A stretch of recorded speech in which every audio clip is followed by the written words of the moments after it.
Alors, chers téléspectateurs, comme on a dit, votre sécurité nous concerne également afin de mieux passer un séjour en Égypte. L'Égypte applique actuellement des mesures strictes de sécurité dans les aéroports et a renforcé ces mesures, également à solliciter des consultations des agences internationales spécialisées dans le domaine de la sécurité des aéroports afin d'être vraiment à la hauteur des normes autour du monde. Nous avons contacté par téléphone M. Karim Hamdi, expert en tourisme. Bienvenue à notre programme. Bonjour. Bonjour. Alors, M. Hamdi, là, on parle de la sécurisation des aéroports en Égypte. On a dit que l'Égypte a renforcé actuellement ses mesures de sécurité, tandis que moi, j'ai une petite explication que même avant ce renforcement, les aéroports de l'Égypte étaient bien sécurisés. Qu'est-ce que vous en pensez? J'ai perdu la dernière partie. Les aéroports sont quoi? C'est-à-dire que même avant de renforcer les mesures de sécurité actuellement, je crois que les aéroports égyptiens répondaient aux normes internationales avant même ces renforcements et que la sécurité était bien garantie dans les aéroports de l'Égypte. Qu'est-ce que vous en pensez? Oui, c'est juste, mais ça n'a pas été encore revu par les délégations étrangères. Il y a des aéroports où on avait beaucoup de critiques, comme celui de Sharm el-Sheikh, par exemple. Ils ont demandé quelques considérations de refaire des points de sécurité, que, à mon avis, ça a été bien suivi, mais encore des délégations étrangères ne sont pas encore venues pour checker les conditions. Mais je crois, aussitôt qu'ils arrivent, normalement, vous savez, on a traversé la période de Noël, le Nouvel An, ainsi de suite. Je crois vers mi-janvier ou fin janvier, il y aura des délégations étrangères qui viendront. Aussitôt qu'ils viendront, je suis sûr qu'on va prendre le feu vert et on pourra être actuellement certifié comme les conditions sont bien faites. Oui, alors on est prêt. Oui. Seulement maintenant, on attend les checks pour avoir les autorisations pour les avions, pour que les avions reviennent. Oui. Alors je crois qu'il y avait, même avant les vacances de Noël, il y avait une délégation russe qui est venue en Égypte et qui a suivi de près les conditions de sécurité. Et c'est pourquoi on a vu des déclarations de Vladimir Poutine parlant d'un retour imminent du tourisme russe en Égypte. Et également, il y a une reprise de vols allemands vers l'Égypte, surtout à Luxor et dans les stations bannières de Sharm el-Sheikh et de Hurghada. Alors, croyez-vous que la saison du printemps 2017 connaîtra un retour des vols russes en pleine forme et également des Européens? Absolument. On a un grand espoir que les Russes vont reprendre d'ici vers fin février, début mars. Le petit problème, c'est que quand les gens, il y a des périodes que les gens encore ne savent pas. Ça veut dire, aussitôt que les délégations officielles arrivent, ils nous donnent le OK, après faire ainsi de suite. Dans le temps qu'ils rentrent, et puis ils donnent le feu vert des compagnies aériennes de recommencer. Actuellement, ils ne vont pas recommencer le lendemain, parce que ça prend un peu, avec les grossistes, ça prend un peu de temps pour programmer, pour vendre, et puis pour commencer à venir. Alors, ça ne va jamais être au moins 2 mois presque.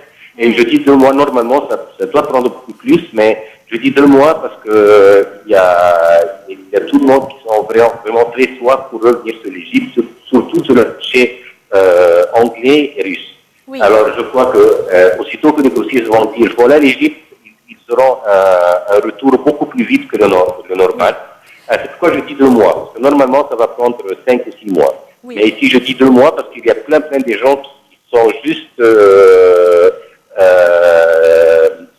à côté de la porte, à côté du téléphone, pour téléphoner, pour réserver l'Égypte. Alors, ça va prendre au moins 2 mois. Aussitôt que le gouvernement dit oui, et on a fait le check et c'est OK. Oui. Alors, c'est pourquoi je dis faire mars, j'espère les Russes et les Allemands. Oui, il y a des Allemands qui sont rentrés, mais c'est très peu. C'est pas vraiment le nombre qu'on respecte. Oui, au fur et à mesure, ça va revenir à la normale. Oui. Oui, Monsieur Karim Hamdi, vous êtes expert en tourisme. Je vous remercie infiniment pour ces explications. Chers téléspectateurs, une petite pause et on enchaîne avec notre programme.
Les Coptes orthodoxes ou les chrétiens orthodoxes ont célébré hier Noël copte, alors il est temps de vous amener en visite au musée copte du Caire. Alors ce musée copte du Caire est fondé en 1910 par Marcus Mekab Pacha.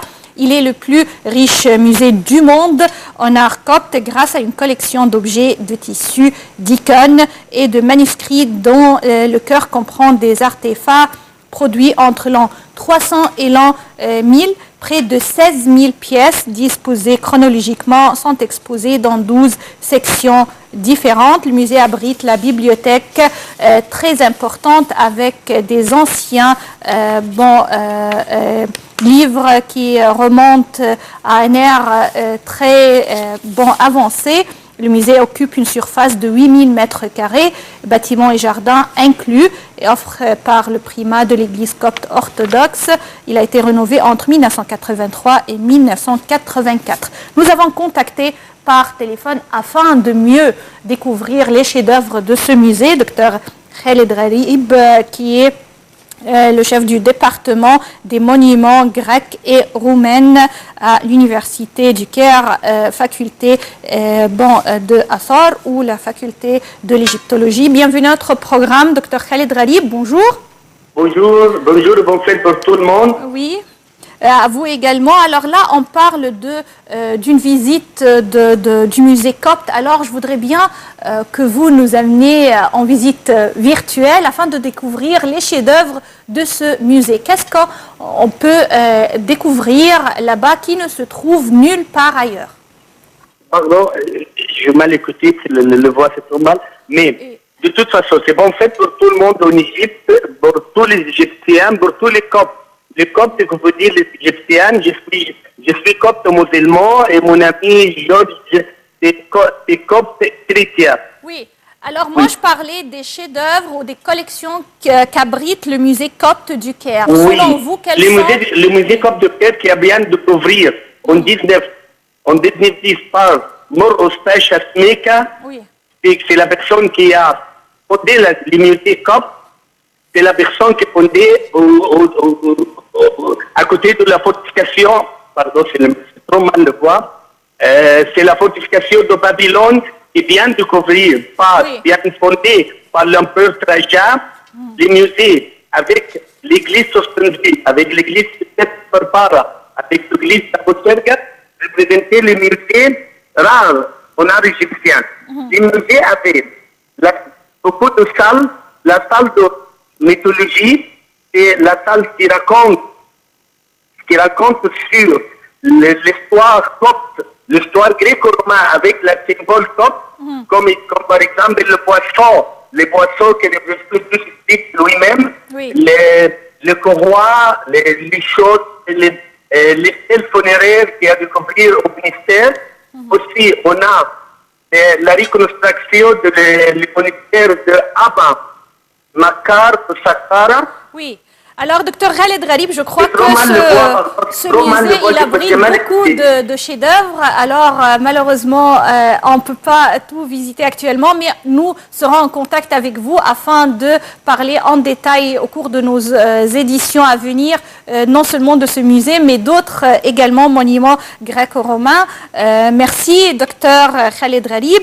Il nous reste juste le temps de vous prendre en visite avec nous afin de découvrir le temple de Kalabcha.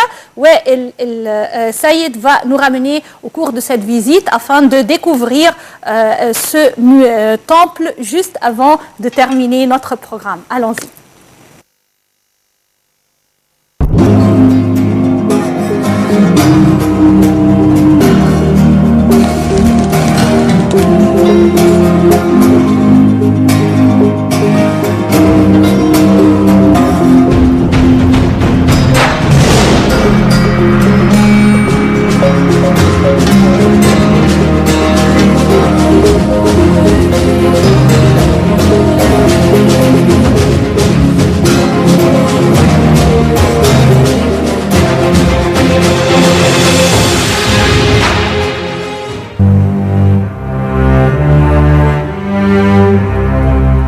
Le temple de Kalabcha, d'une longueur de 71 mètres 60 sur 35 mètres 50, a préfilaillé le plus grand sanctuaire de Nubie, provenant d'un des centres les plus importants de Basse-Nubie, connu sous le nom grec de Talmis, Tasset ou Thermis pour les Égyptiens.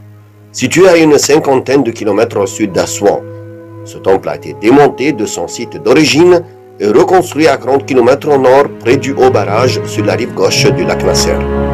Cette entreprise réalisée par les Allemands fut la première du genre et servit de modèle aux autres travaux du même type.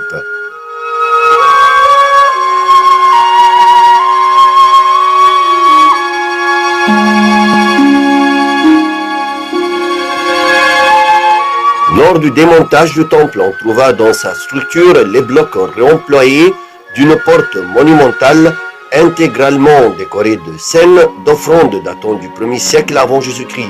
Ils furent transférés à Berlin comme cadeau de l'Égypte et remontés comme porte de Kalabcha à l'Egyptische Museum.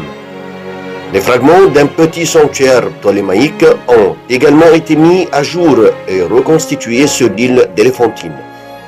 Le temple dont les fondations remontent au règne d'Amenhotep II a été édifié sous le règne de l'empereur Auguste sur une structure érigée sous Ptolémée IX.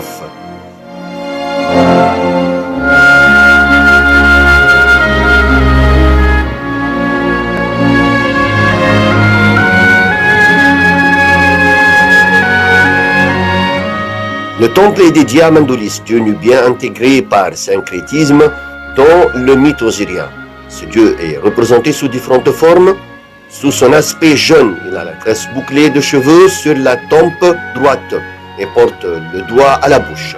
Sous son aspect aîné, il possède la plus lourde couronne pharaonique, un signe de la puissance et de la gloire. Enfin, soulignons la fréquence d'une représentation d'oiseau à tête humaine porteur du diadème de Mandulis, une forme particulière du dieu local, peut-être Somba.